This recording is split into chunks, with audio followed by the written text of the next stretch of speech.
والیار کے قلعے میں بند کر دیا گیا.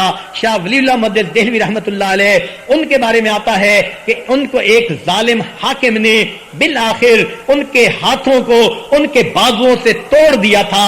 یعنی بازو اب جو ہے ان سے ہاتھ ٹوٹ چکے تھے اور لٹکتے تھے, کام نہیں کر سکتے تھے.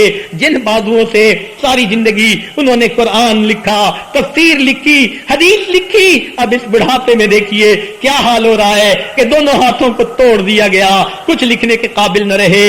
امام بخاری رحمت اللہ علیہ کو وقت کے حاکم نے آخری عمر میں بالآخر بخارا چھوڑ کر نکل جانے پہ مجبور کر دیا. انہوں نے سوچا میں سمرقند چلا جاتا ہوں. سمرقند کے لوگوں نے بھی پہلے رکا بھیج دیا, اس شہر میں آنے کی ضرورت نہیں. وقت کے اتنے بڑے محدث ہیں, نہ بخارا میں جگہ مل رہی ہے نہ سمرقند میں جگہ مل رہی ہے. دیکھیے اللہ والوں پر کیسا وقت آتا ہے. چنانچہ بالآخر وہ اپنی خالہ کے گھر چلے گئے. خرتنگ میں جگہ تھی, وہیں پر ان کو رمضان میں موت آئی اور بالآخر جب ان کو دفن کیا گیا ان کی قبر سے خوشبو آتی تھی. بلکہ اس عاجز کو جب جانے کا موقع ملا تو وہاں پر میں نے 2-3 راتیں قیام کیا. اللہ کی شان, میں مقامی لوگوں سے پوچھتا, قریب پھول بھی تو کوئی نہیں لگے ہوئے, کیا آپ لوگ یہاں عطر چھڑکتے ہیں؟ وہ کہنے لگے عطر تو نہیں چھڑکتے, مگر اللہ کی شان کہ تہجد کے وقت میں آج بھی اگر ان کے مزار پر ایصال ثواب کے لیے کوئی جائے تو ایک خوشبو انسان واضح محسوس کرتا ہے. یہ وہ لوگ تھے دین کی خاطر مشقتیں تو برداشت کی, مگر اللہ کے دین کی حفاظت کے لیے جان کی بازی لگا دی, جانیں قربان کر دی. تو ہمارے اکابر نے اس دین کی خاطر بڑی قربانیاں دی ہیں. ان کی قربانیوں کو دیکھ دیکھ کر انسان حیران ہو جاتا ہے. اور ذرا قریب کے دور میں آ جائیے, ہمارے اکابرین علماء دیوبند نے فرنگی سے آزادی پانے کے لیے اور دین کو محفوظ کرنے کے لیے انہوں نے بڑی قربانیاں دی. ان کی قربانیوں کو تو پڑھ کر انسان حیران ہوتا ہے. اس پر کتاب لکھی ہے علماء ہند کا شاندار ماضی, جس میں بتایا گیا کہ یہ حضرات کس طرح دین کی خاطر قربانیاں دیتے رہے.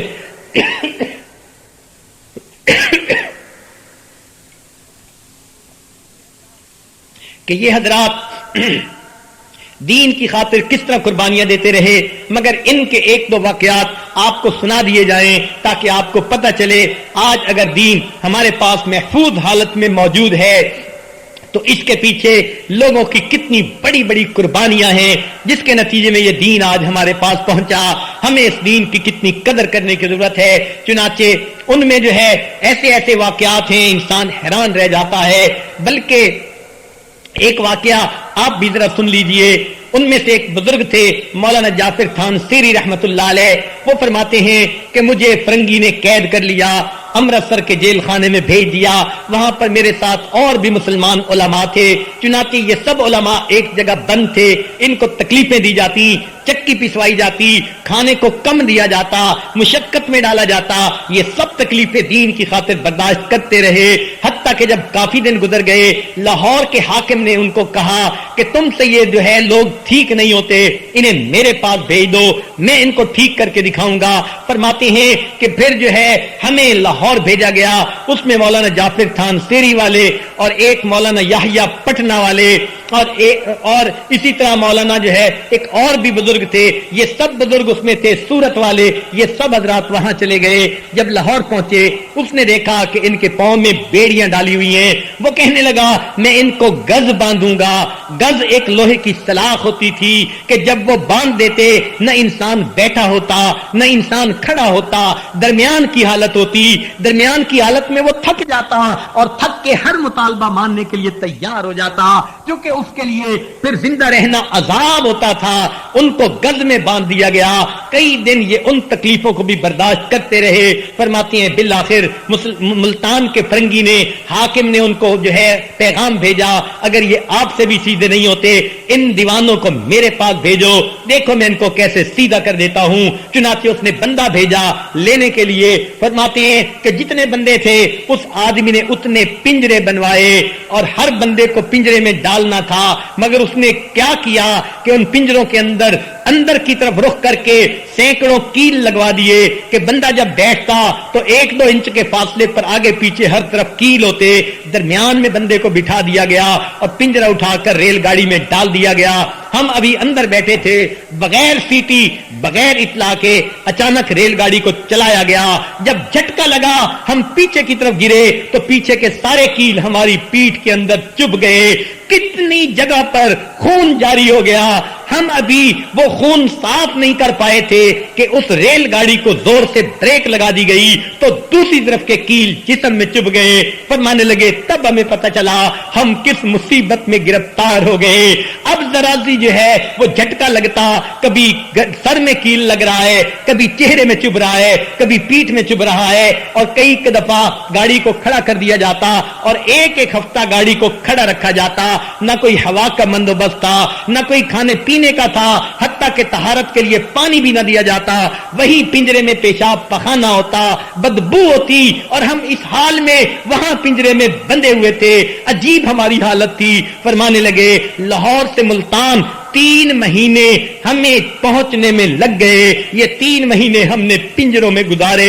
یہ پنجروں کی تکلیف ایسی تھی کہ ہم اس کو کبھی بھول نہیں سکتے۔ پچھلے زخم ابھی مندمل نہیں ہوتے تھے کہ اگلا زخم پھر لگتا، پھر کیل چبھتے اور پھر خون نکلتا۔ کہنے لگے جب ملتان آ کر ہمیں ان پنجروں سے نکالا گیا، ہم نے اللہ کا شکر ادا کیا۔ رات آئی تو فرنگی نے ہمیں دیکھ کر کہا کہ تم ابھی بھی سیدھے نہیں ہوئے، اچھا میں کل تمہیں پھانسی دے دوں گا۔ جب ہم نے پھانسی کی خبر سنی، کہنے لگے دل خوش ہو گئے کہ چلو ہمیں شہادت کی موت نصیب ہو جائے گی، مقصود حاصل ہو جائے گا۔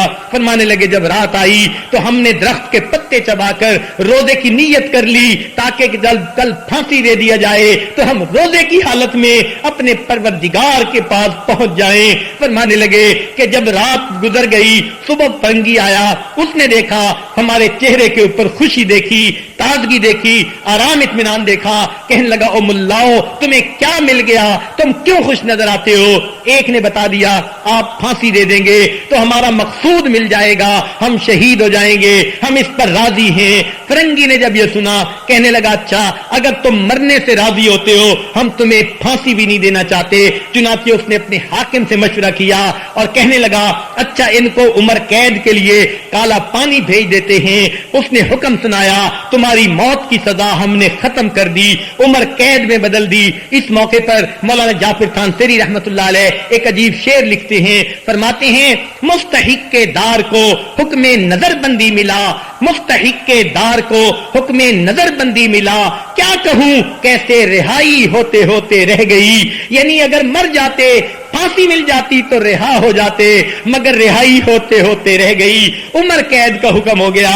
کہنے لگے ہم اس پر بھی صبر شکر کے ساتھ رہ گئے، اللہ کو جو منظور۔ کہنے لگے اگلے دن انہوں نے ہمیں کالا پانی بھیجنا تھا، مگر ہماری تاریخ کا وہ سب سے مشکل دن تھا، اس لیے کہ جب ہمیں جیل کے کمروں سے نکالا گیا تو ہمیں بیڑیاں باندھی ہوئی تھیں، ہتھکڑیاں لگی ہوئی تھیں، گز لگے ہوئے تھے، پتہ نہیں کتنے جو ہے وہ وزنی لوہے کے ساتھ ہمیں جکڑا ہوا تھا۔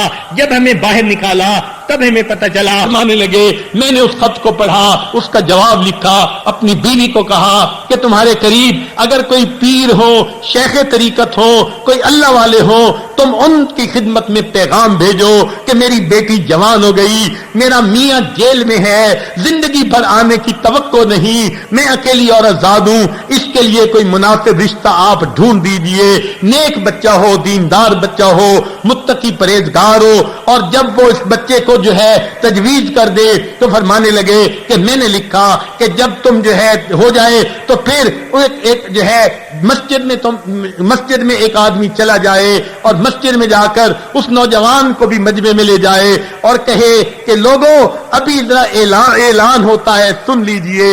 اعلان کیا ہوا؟ اعلان کرنے والا یہ کہے کہ لوگوں آج ایک یتیم باپ کی، ایک زندہ باپ کی یتیم بیٹی کا نکاح پڑا جائے گا، تم بھی ذرا اس نکاح میں شریک ہونا اور بچی کو دعاؤں سے رخصت کر دینا۔